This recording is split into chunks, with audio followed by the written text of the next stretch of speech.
Hello. आज हम पढ़ेंगे आधुनिक गद्य विधा में से संस्मरण। संस्मरण क्या होता है? लेखक अपने निजी अनुभवों को कभी किसी व्यक्ति के माध्यम से व्यक्त करता है तो कभी घटना, वस्तु या क्रियाकलाप के माध्यम से।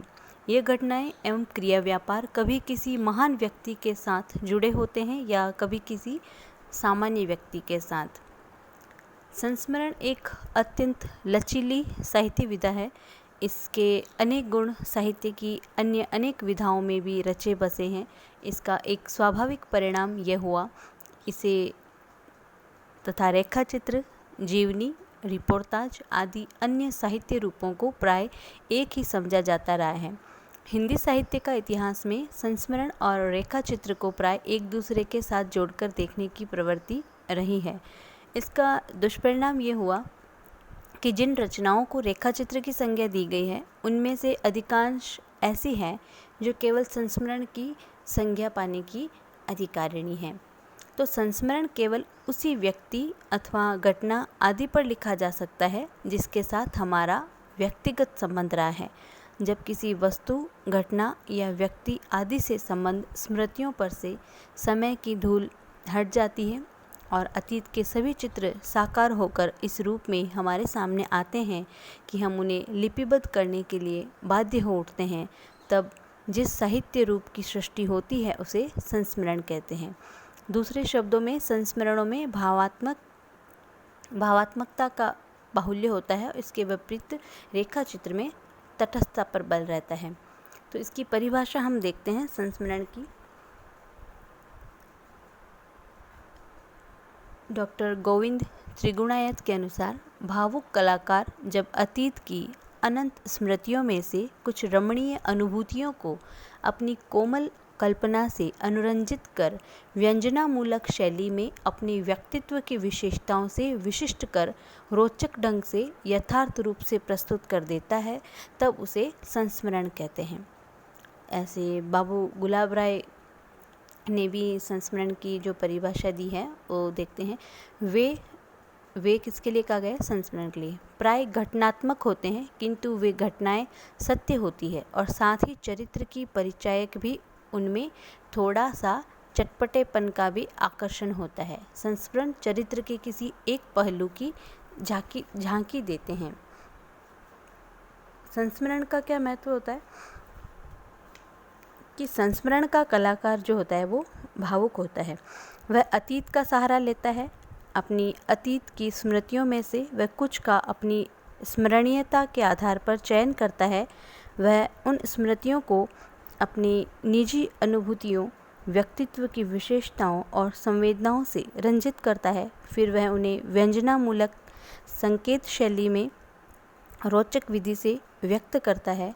संस्मरण लेखक स्वयं प्राय महत्वपूर्ण और प्रसिद्ध व्यक्ति होते हैं। संस्मरण में निकटतर सब विधाओं से काफ़ी स्थितियों में साम्य होने के कारण कुछ विद्वान इसे अलग से स्वतंत्र विधा मानने के लिए तैयार नहीं हैं। वे इन्हें संस्मरणात्मक निबंध, संस्मरणात्मक रेखाचित्र, संस्मरणात्मक आत्मकथा, संस्मरणात्मक जीवनी आदि कहना उपयुक्त समझते हैं।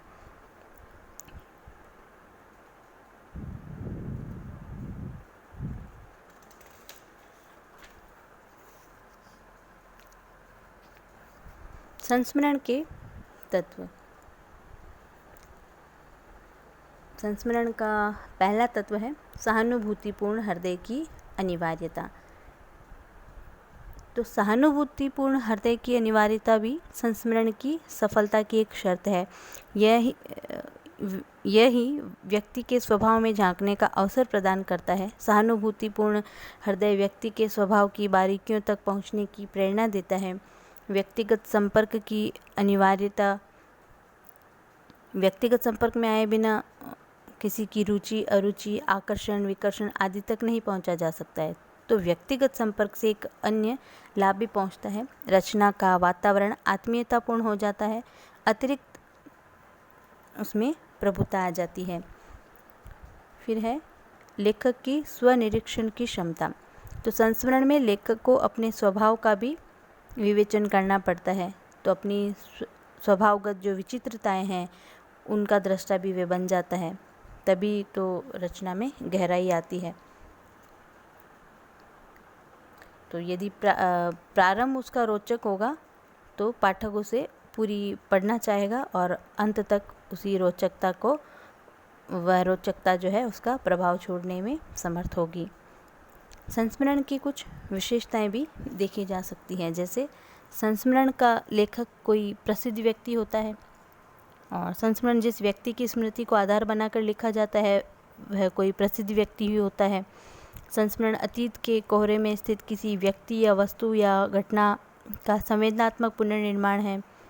संस्मरण के जो वर्णित विषय हैं उसमें लेखक की स्पष्टवादिता होती है और संक्षिप्तता का भी समावेश होता है उसमें। संस्मरण जो होता है कलात्मक भी होता है।